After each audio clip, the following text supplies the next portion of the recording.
ditemenin dua bidadari. Dari surga. Amin dong, diaminin. Amin Ya. ya Allah. Ada Mbak Yunita dan juga Mbak Osi.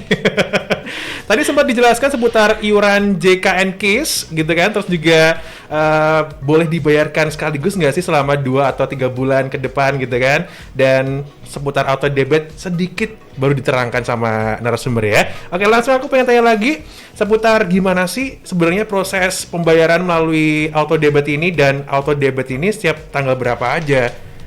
Oke. Untuk proses pendaftaran auto debit ini sebenarnya mulai dari udah dari bulan apa ya? 2019 ya. Yes. 2019 akhir itu udah disosialisasikan untuk pendaftaran peserta baru itu sudah melalui program auto debit. Jadi saat pendaftaran dengan yang tadi Mbak Osi katakan syaratnya harus KK, dibawa buku tabungan, KTP, pemilik rekening, nomor kartu, materai. Nah, itu dibagi ada 3 tahap. Misalnya dalam bulan Juni ini ada peserta mendaftarkan pada tanggal 1 sampai 4 bulan Juni. Nanti akan proses auto debit itu pembayarannya akan dilakukan tanggal 20 bulan Juni. Nah, terus yang kedua itu ada yang pendaftaran dari tanggal 5 sampai 20 bulan Juni. Maka itu nanti akan didebet pada tanggal 5 bulan Juli, bulan berikutnya artinya.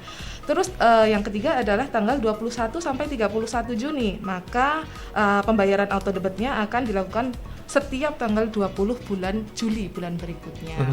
Dan adapun bank-bank mitra yang saat ini bekerja sama dengan kita itu adalah Bank BCA, Bank BNI, dan Bank Mandiri.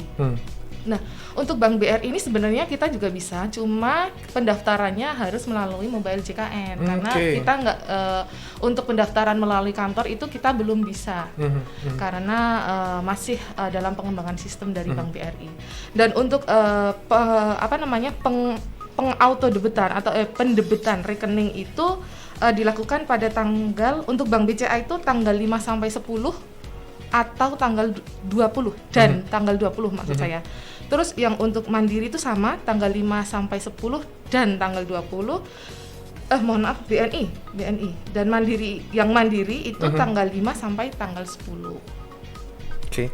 Dan ini Kriwoto Dima bisa langsung mendownload aplikasi mobile JKN ini di Play Store ataupun juga di App Store. Bisa juga ya. Bisa. Dia langsung aja di-download ya nggak sih, biar nggak ribet-ribet ngurus-ngurusnya sesuatu. Betul. Gitu kan. Karena ini lebih praktis, lebih mudah juga. Orang udah dimudahin ngapain dipersulit gitu kan. Iya, itu tadi. Oke, nah kalau mau seputar auto debit nih Mbak Osi dan Mbak Yuni gitu kan, apakah bisa auto debit ini dinonaktifin atau tetap jalan terus gitu, aktif terus? Oke, kalau untuk penonaktifan auto debit sebenarnya bisa, tapi ada syarat-syarat yang harus dipenuhi. Syaratnya peserta PBPU atau peserta mandiri harus pindah segmen. Dalam artian saat ini kan statusnya peserta mandiri ya, atau peserta PBPU.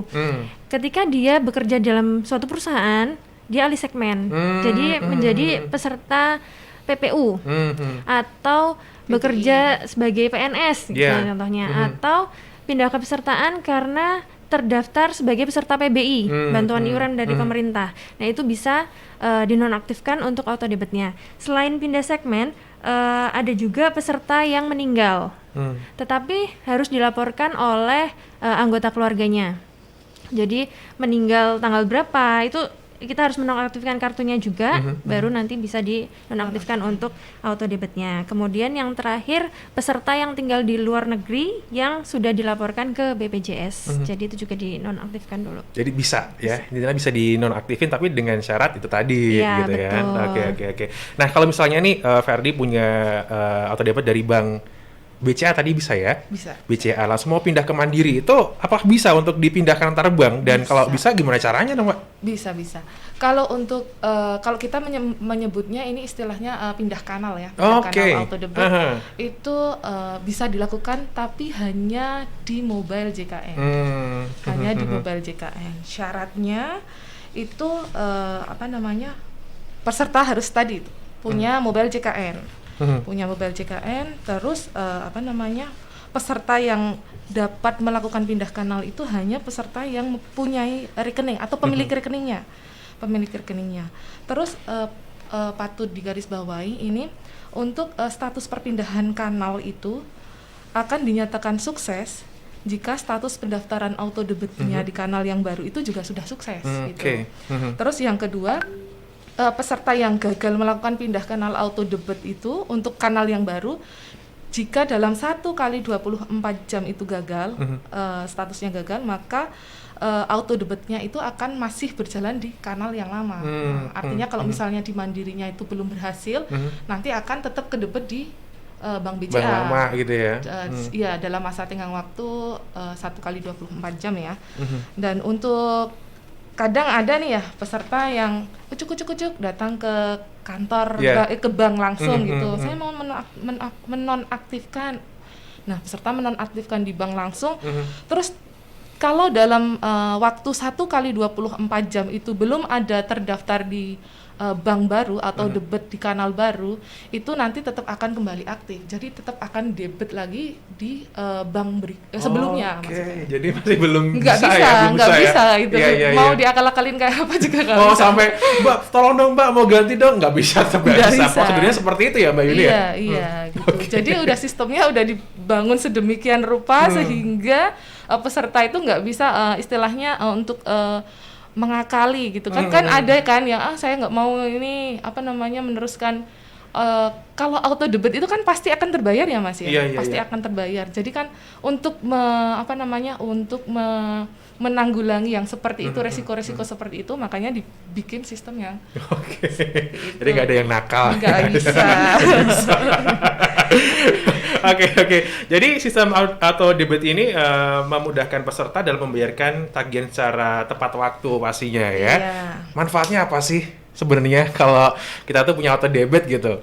Banyak banget sebenarnya manfaatnya. Kita nggak lupa yang jelas. Betul, iya. Kita nggak lupa mau, tapi satu syarat sih, saldonya harus ada.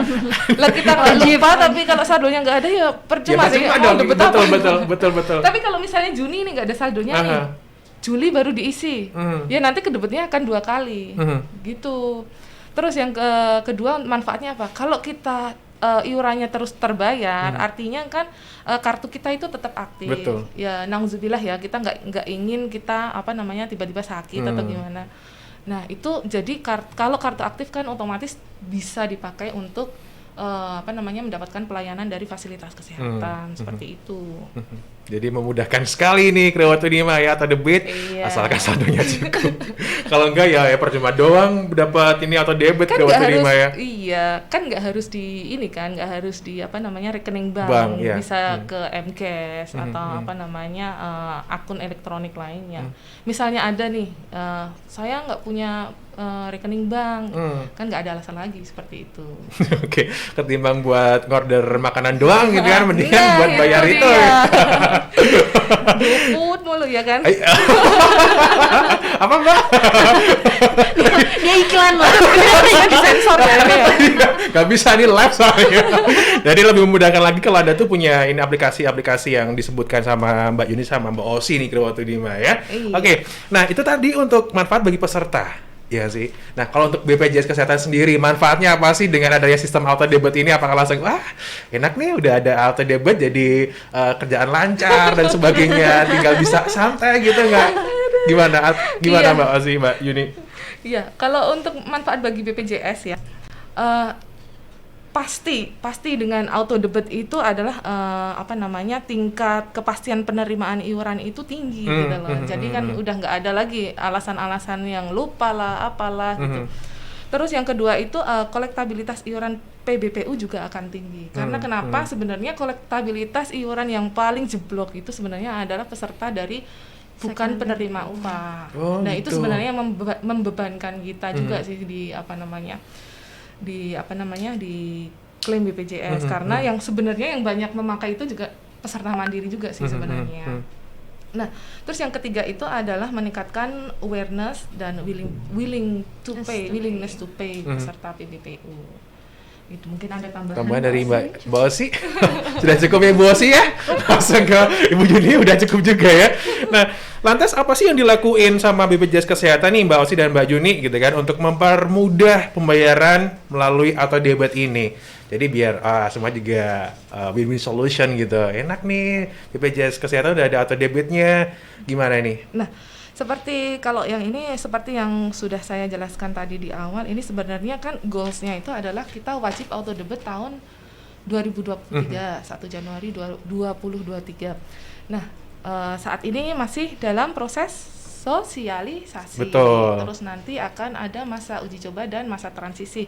Nah, untuk program sistem auto debit ini kan tentu saja kita masih dalam pengembangan seperti kita masih untuk perluasan kanal dengan perluasan mitra bank atau non bank auto debit untuk pembayaran iuran ya tentunya, dan perluasan kanal pendaftaran auto debit misalnya dengan mobile JKN tadi, terus care center dan lain sebagainya. Mungkin nanti akan ada yang namanya kader JKN itu yang kita akan seperti istilahnya kayak gardap untuk sosialisasi ke ke peserta-peserta yang secara langsung, secara door to door. Terus untuk pengembangan selanjutnya itu tentang otomasi registrasi auto debit dengan seperti itu tadi pendaftaran melalui mobile JKN.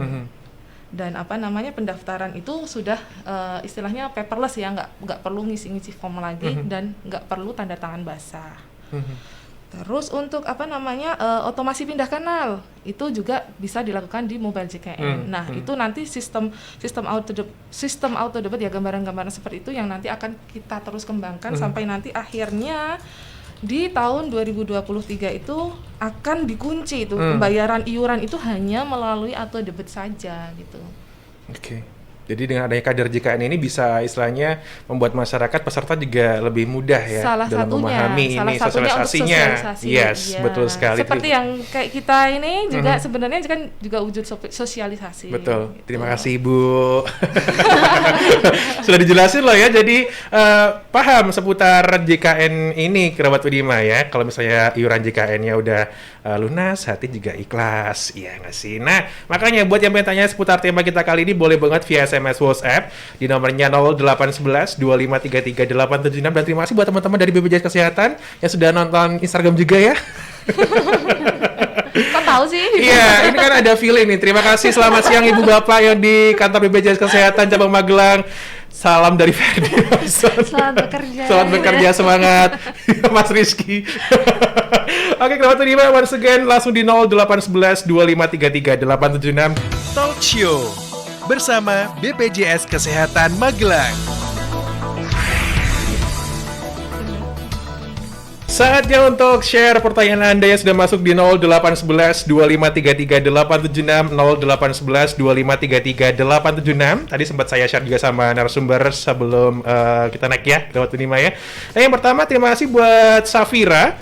Ferdi, Safira ini mau tanya, apakah peserta BPJS yang mengalami penunggakan tetap boleh menggunakan BPJS Kesehatannya untuk berobat? Terima kasih. Gimana ini Mbak Osi sama Mbak Yuni? Oke, jawab ya. Nggak usah. Dijawab lah ya. Dijawab Mbak. Yuk. Selamat pagi Mbak Safira. Untuk kartu yang nonaktif ya, karena penunggakan itu sebenarnya bisa digunakan, tapi harus dilunasi dulu untuk iurannya. Oke. Nah, tadi sudah dijelaskan oleh Mbak Zuni kalau ada penggunaan kartu untuk rawat inap di rumah sakit selama 45 hari dari pelunasan pembayaran akan dikenakan denda pelayanan rawat inap. Besarannya 5% dari jumlah diagnosa awal dari rumah sakit gitu, dikalikan bulan menunggaknya.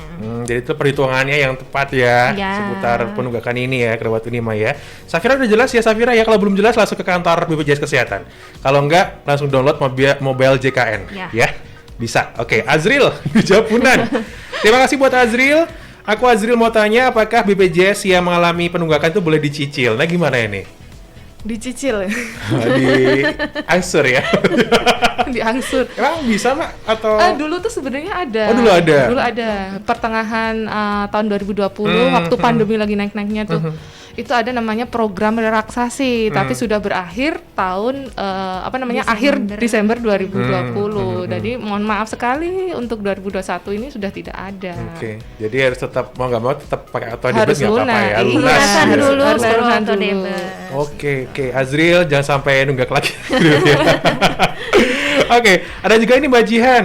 Saya kurang paham maksud BPJS Kesehatan nonaktif karena premi. Itu gimana pengertiannya? Mohon dijelaskan ya. Oke. Nah, kalau status nonaktif karena premi itu sebenarnya kata lainnya adalah dia nunggak. Nunggak, sama aja berarti ya, nunggak. Nunggak. Oke. Karena dia nggak bayar premi gitu. Jadi ya solusinya ya harus dibayar. Nanti setelah dibayar pasti pesertanya langsung aktif deh. Ya, oke. Dibayar ya. Dibayar. Jangan lupa Mbak Harus Jihan. dibayar dulu. Dibayar lunas baru bisa nanti ya. Oke. Ini ada Mas Dio di Magelang, Ferdi tak oke. Oke, sama narasumbernya ya. Aku kesulitan auto debit di Bank BRI. Alasannya server sibuk. Apa yang harus saya lakukan? Nah, kalau yang auto debit Bank BRI itu seperti yang saya jelaskan tadi di awal tuh sebenarnya auto debit Bank BRI ini sebenarnya sudah bisa tapi hanya dari mobile JKN. Oke. Karena kalau kita langsung ke sistem banknya, maksudnya kalau pendaftaran dari kantor itu memang belum bisa untuk sistem banknya, Bank BRI-nya. Nah, untuk itu ya kami sarankan melalui mobile JKN saja. Begitu. Jadi harus pakai mobile JKN. JKN. Bisa di-download di Play Store dan juga App Store. Kalau waktu di jangan lupa langsung download ya. Karena mempermudah kamu buat ngurus segalanya. Yes. Betul. Dalam satu sekali. genggaman ya. Betul. Ya memudahkan kan dalam satu genggaman sudah ada di Iya. smartphone pun sudah canggih-canggih sekarang mah gitu. Betul Jangan sekali. cuma buat TikTokan doang. Iya ya TikTok. Raja TikTok nih. Ada Mbak Ayu di Muntilan, terima kasih banyak. Adik saya tuh dulu kerja dan punya JKN, terus kemudian berhenti karena PHK ya. Gimana caranya untuk mengaktifkan kartu JKN dan apakah angsuran tunggakan ada diskon saat tidak bayar? Oke. Gimana ini? Untuk peralihan peserta dari PPU ke PPPU nanti bisa datang ke kantor cabang terdekat, kemudian mengurus untuk pendaftaran peserta baru lagi. Jadi seperti baru lagi, walaupun kartunya tetap sama ya, nomor kartunya tetap sama karena itu identitas masing-masing peserta. Betul. Cuma nanti kita tetap harus mengumpulkan syarat-syaratnya, kemudian sekalian untuk pendaftaran auto debitnya. Gitu. Kalau untuk apa tadi? Tunggakan Diskon. iuran ya? Diskon ada diskon ya? nggak sih kalau Iya. untuk yang itu? Kalau dari perusahaan itu diberhentikan, otomatis kartu kita tuh sudah tidak aktif. Jadi untuk tunggakan itu nanti ketika sebelum menjadi peserta perusahaan dia mempunyai kartu mandiri. Jadi peserta mandiri beralih ke peserta badan usaha, kemudian alih lagi ke mandiri. Nah mungkin itu akan ada tunggakan. Tapi kalau dari peserta badan usaha kemudian alih ke peserta mandiri itu seperti mulai dari awal lagi, seperti baru lagi. Jadi nggak ada tunggakannya dan nggak perlu mencari diskon, Mbak. Karena udah itu pakemnya seperti itu ya. Izin menambahkan ya dari Boleh, Mbak boleh, Osi. Mbak Yuni. Itu seperti Mbak Osi bilang tadi, kalau dulunya dia sebagai peserta mandiri, misal nih dia dulu sebelum beralih ke BU atau PPU atau dia peserta dari badan usaha, itu dia punya tunggakan sebesar berapa ya, katakanlah 500.000. Katakanlah 500.000, setelah dia beralih ke PPU kan dia artinya dibayarin oleh perusahaan tuh. Iya. Dibayarin oleh perusahaan. Nah, waktu dia keluar atau dikeluarkan dari perusahaan, terus dia daftar lagi ke PBPU, ke Mandiri. Nah, waktu dia daftar Mandiri itu nanti akan tertagih yang 500.000 tadi gitu. Oke. Kecuali kalau dia itu nggak ada tunggakan dulu, terus dia daftar baru. Nah, tagihannya hanya sebulan. Oh, jadi bedanya seperti itu Bedanya ya, seperti Mbak Yuni itu. ya. Oke. Ini ada Mas Dulga yang barusan masuk, sepertinya sama ini Mbak ya. Bentar, sekilas saja kita bacain. Ibu saya dulu mendaftar BPJS semua anggota keluarga 5 orang, kelas 1. Karena lama tidak dipakai, ibu akan berhenti dari keanggotaan nih. Akhirnya tidak dibayar. Beberapa waktu yang lalu, kami dihubungi menunggak pembayaran yang sangat banyak. Solusinya gimana? Dan apakah ada diskon juga? Sama, hampir sama ya ini ya, kasusnya sama seperti ini ya. Solusinya sih dibayar. Dibayar ya. Dan sebenarnya gini, dia menunggak berapa lama ya? Kurang paham ini, Mbak. Nah, kalau kita itu sebenarnya misalnya ada tunggakan sampai dengan 4 tahun. 4 tahun ya. gitu. Nanti yang ditunggakan, yang ditagihkan itu maksimal 24 bulan Oke, gitu. ya. Itu Maksimalnya maksimal 24 bulan atau 2 tahun. Jadi itu udah diskon sebenarnya, Mas. Heeh. Untuk yang ini Misalkan tunggakannya 4 tahun nih. Nah. Hanya ditagihkan 2 tahun plus 1 bulan berjalan kan itu sudah diskon ya. Betul, diskon betul. 2 tahun ya. Oh, iya, diskon 2 tahun ya. Oke, jadi lebih ringan ya dari Ya, diskon ini ya Kratindo ya. Lebih ringan lagi kalau nggak nunggak sih Betul, sebenarnya. betul. Betul. Disiplin bayarnya, Nah, atau debit kan nggak kerasa sadu ya, lancar. Iya. Amin. Doanya gitu ya. Kita nggak tahu. Oke, terima kasih yang sudah gabung di 0811 2533 876. Gak kerasa nih udah jam 11-an ya. Dan sekarang saatnya pamit. Kalau gitu closing statement dulu deh dari Mbak Osi boleh, dari Mbak Yuni boleh seputar tema kita kali ini yang luar biasa keren. Kalau dari saya sih dengan kita membayar auto debit, dengan kita membayar iuran JKN KIS secara rutin itu sebenarnya kita udah membantu banyak sekali masyarakat di Indonesia ini untuk mendapatkan fasilitas kesehatan. Betul. Jadi jangan di mindset kita itu jangan saya bayar kenapa? Saya kan nggak pakai. Tapi cobalah, maksudnya kita lihat dengan uang yang sebenarnya sih kalau menurut saya sih kalau kita sadar ya, maksudnya itu kita sudah membantu banyak orang sebenarnya. Coba kalau misalnya ya na'udzubillah ya, maksudnya kita sakit dan kita harus mengeluarkan banyak biaya dan gak ada yang bantu, kan akan terasa berat. Rumah aja bisa hilang, mobil hilang, Surat-surat apapun juga hilang. digadein mungkin ya. Nah, jadi sebenarnya dengan auto debit ini akan sangat istilahnya meningkatkan kesadaran kita semua untuk membayar iuran secara rutin. Betul. Gitu. Oke, jadi ketimbang buat ngerokok udah deh ditabung aja deh, masukin saldo buat bayar iuran gitu ya. Iya. Lebih mudahnya gitu. Oke. Terima kasih buat narasumber dari BPJS Kesehatan Cabang Magelang, ada Mbak Yuni Puspitarini, staf penagihan, dan juga Mbak Osi, staf keuangan BPJS Kesehatan Cabang Magelang, dan nggak lupa juga Pak Suwarto yang sudah hadir sini. Terima kasih banyak Pak Suwarto. Sampai ketemu besok lagi ya. Gue waktu Dima, Ferry pamit. Sampai ketemu di next talk show bersama BPJS Kesehatan Cabang Magelang, dan wassalamualaikum warahmatullahi wabarakatuh.